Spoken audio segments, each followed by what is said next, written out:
आपका एक बार फिर से स्वागत है हमारे YouTube चैनल पे। और मैं जितेंद्र जोशी एक बार फिर से उपस्थित हूँ आपके सामने नए अध्याय के साथ। एक बार फिर से आपका ऑनलाइन क्लासेस में स्वागत है और मैं जितेंद्र जोशी, कक्षा 11, विषय अर्थशास्त्र और हमारा 5वां अध्याय है आंकड़ों का प्रस्तुतिकरण। ऑनलाइन क्लासेस छुट्टियों से पहले जो हमारी चल रही थी PDF बेस्ड, उसमें जो है वो हमने इसके कुछ लगभग 4 चैप्टर हमने कर लिए थे। 5वां चैप्टर हमने शुरू कर लिया था, थोड़ा बहुत हमने उसमें कर भी लिया था और इसीलिए जो 5वां लेसन दोबारा शुरू कर रहा हूँ ताकि आप मेरे साथ जुड़ जाएं। ये हमारा अध्याय है आंकड़ों का प्रस्तुतिकरण, कि जो आंकड़े हैं उनको किस किस रूप में प्रस्तुत किया जा सकता है। तो सबसे पहली बात कि आंकड़े होते क्या हैं।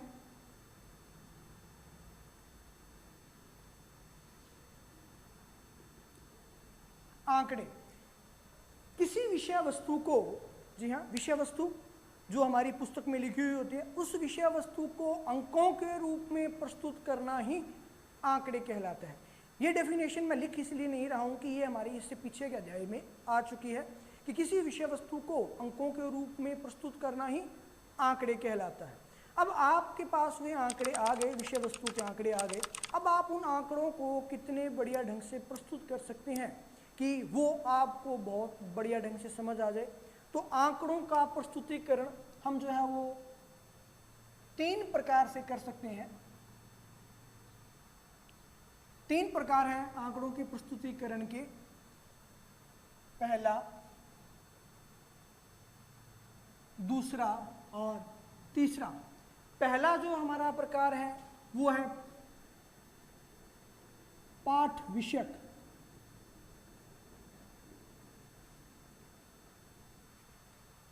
दूसरा जो है वो है सारणीयन या सारणी रूप में। और तीसरा जो प्रकार है वो है रेखाचित्र रूप में। 3 प्रकार होते हैं, पाठ विषयक के रूप में, सारणी रूप में, और तीसरा प्रकार हमारा आता है रेखाचित्र के रूप में।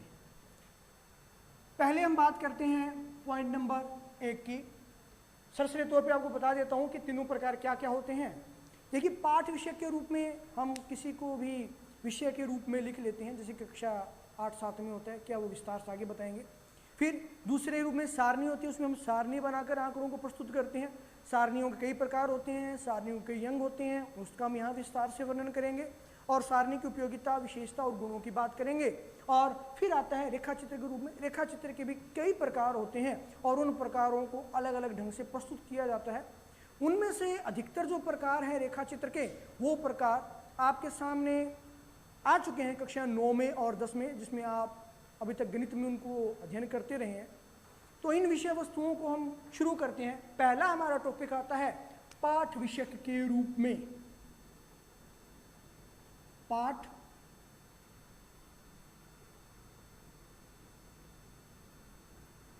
विषयक रूप में।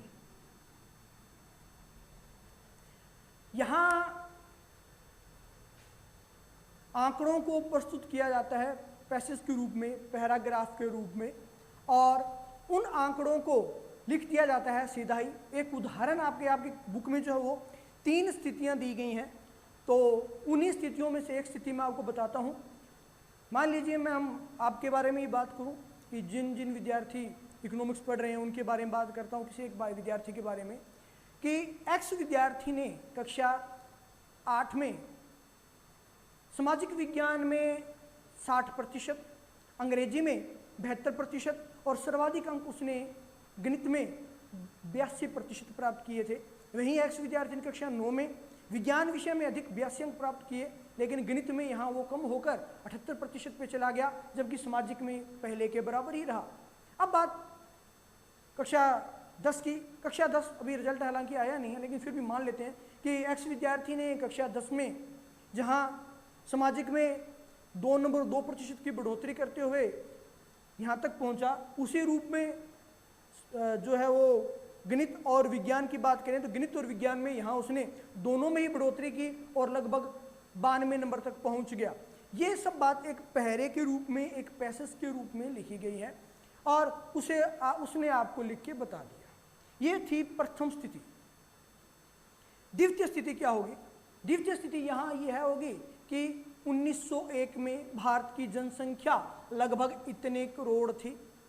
1921 में कम होती है क्योंकि जैसे 2020 में महामारी फैली वैसे 1920 में भी महामारी फैली और उसके कारण जनसंख्या कम हो गई, तो वहाँ जो है जनसंख्या ऋणात्मक हो गई। उसके बाद 1951 में जब भारत आज़ाद हुआ तो भारत की जनसंख्या इतनी थी और उसके बाद में 1951 में जब हम नई संचार व्यवस्था की तरफ अग्रसर हुए, हमने जो है उदारीकरण को अपनाया तो हमारी जनसंख्या इतनी थी, 2001 में इतनी थी, 2011 में इतनी थी और अब आने वाली 2021 की जनसंख्या इतनी होगी। तो 1901 से लेकर 2011 और 21 तक हमने इतने प्रतिशत की बढ़ोतरी कर ली है।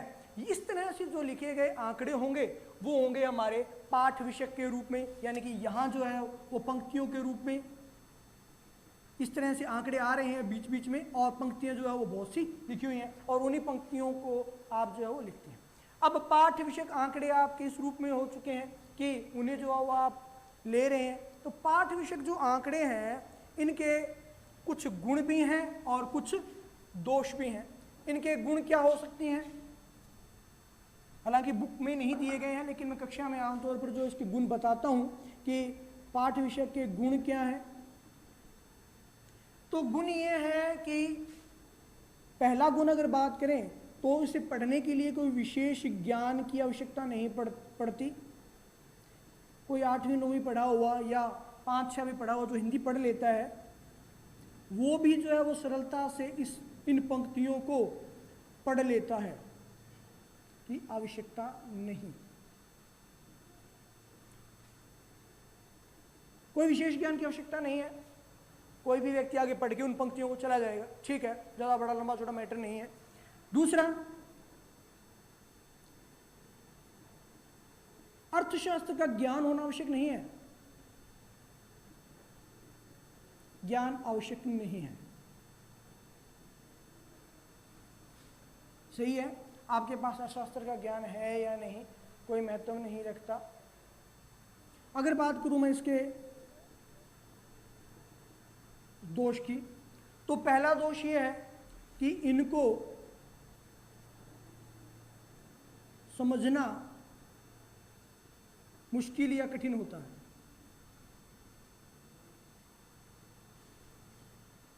ठीक है। दूसरा बात करूं मैं तो इन्हें याद करना भी मुश्किल है, इसीलिए आपको सामाजिक में भी दिक्कत रहती है। ठीक है, तो इन्हें याद रखना भी आमतौर पर क्या रहता है। आपको वीडियो कैसा लगा कमेंट सेक्शन में जाके जरूर लिखें। वीडियो को लाइक शेयर करना न भूलें, साथ ही चैनल को सब्सक्राइब करें और बेल आइकन को भी दबाएं। इसके बाद का भाग नेक्स्ट वीडियो में होगा।